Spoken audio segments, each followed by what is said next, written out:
Hello, my name is Jessica Manchester. This presentation is on Chapter 10, Teaching Social Skills with Picture Books. So the purpose of this study was to equip students with social skills.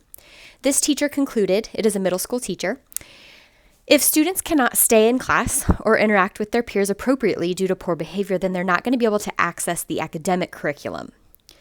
So the teacher wanted to teach students basic social norms that would help them become contributing members of their classes and their communities by thinking critically about each situation they face and choosing the most appropriate response.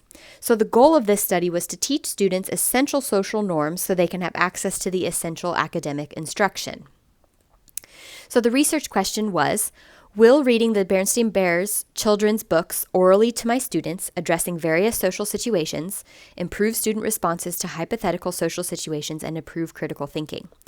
I have included a graphic of the books that he includes, and then the topic covered with the students.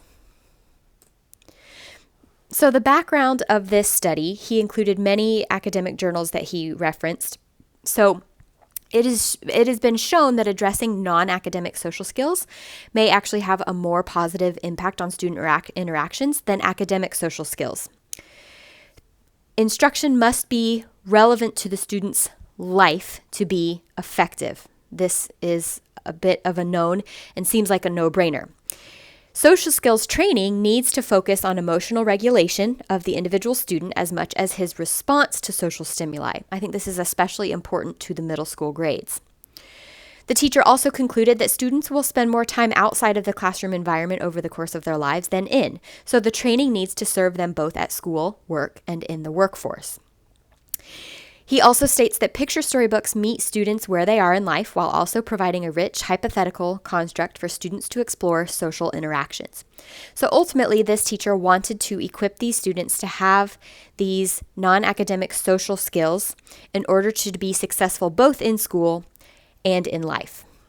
We also know that this tends to help students be successful in school when they are equipped with tools in how to approach their teachers or their peers for help.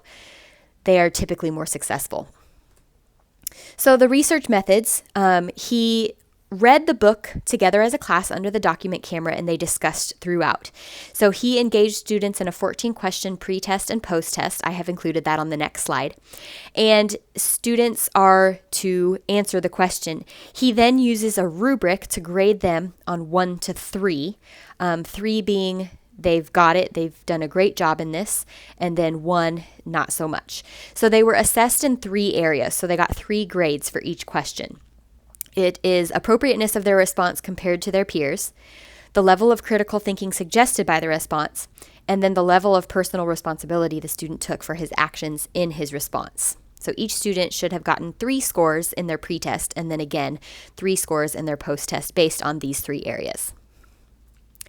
So here is the pre and post test. I'll read number 1 just so you can get an idea of the kinds of questions. A teacher at school gives you and another student a special job to do each day. Take attendance, pass out papers, something like that.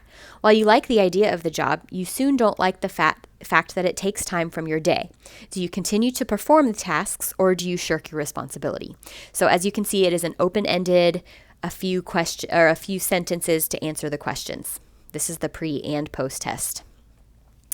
So here's the results data. There were only 5 students in the study, and so you see that he graded them in the 3 areas: appropriate response, critical thinkings, and personal responsibility. And so you can see that each student grew in each area, except for 1. And so there is overall growth from the pre-test to the post-test.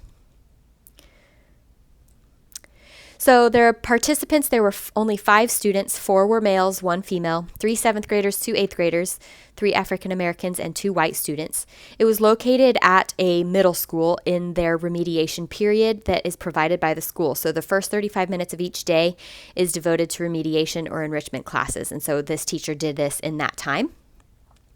So the conclusion overall of this study, He felt that it was successful, but there were a few things that he wanted to address that he would maybe do to improve on the study next time. So the first thing he stated that he felt like the books were overly simple.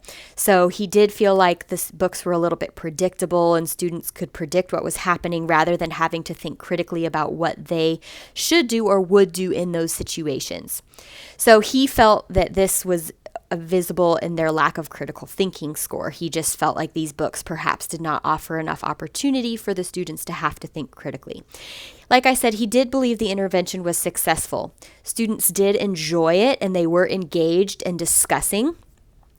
One thing he also said is if he were to do this again, he would use a variety of books. He did state that he is a math teacher and he's not very familiar with young adult books. And obviously in a 35-minute time period, it can be difficult to read many books of substance. So in the future, he would want to use a variety of books and maybe tap a different resource to help him have some better, deeper, more complex books. One of the students said that they wished that they had included some stories with children like me. So while he was trying to keep the characters kind of random and fantastical in the study, he accidentally kind of ostracized some students by doing that. So he would want to include some diversity in the characters and in the stories. The students did say they learned a lot, and he did feel like the students did learn some things, but like I said, he just didn't feel as excited about the growth in critical thinking. Another big issue with this study is that it was only 5 students and only 1 female with 4 males and a male teacher. So were there opportunities missed because those students felt so on the spot, especially that female? Obviously, there's things that are gained from having a small group like that. Like discussion, you get to hear everybody talk, but like I said, maybe there's not as much honesty or things like that in such a small group. Here is the reference. Like I said, it was chapter 10. Thank you for watching.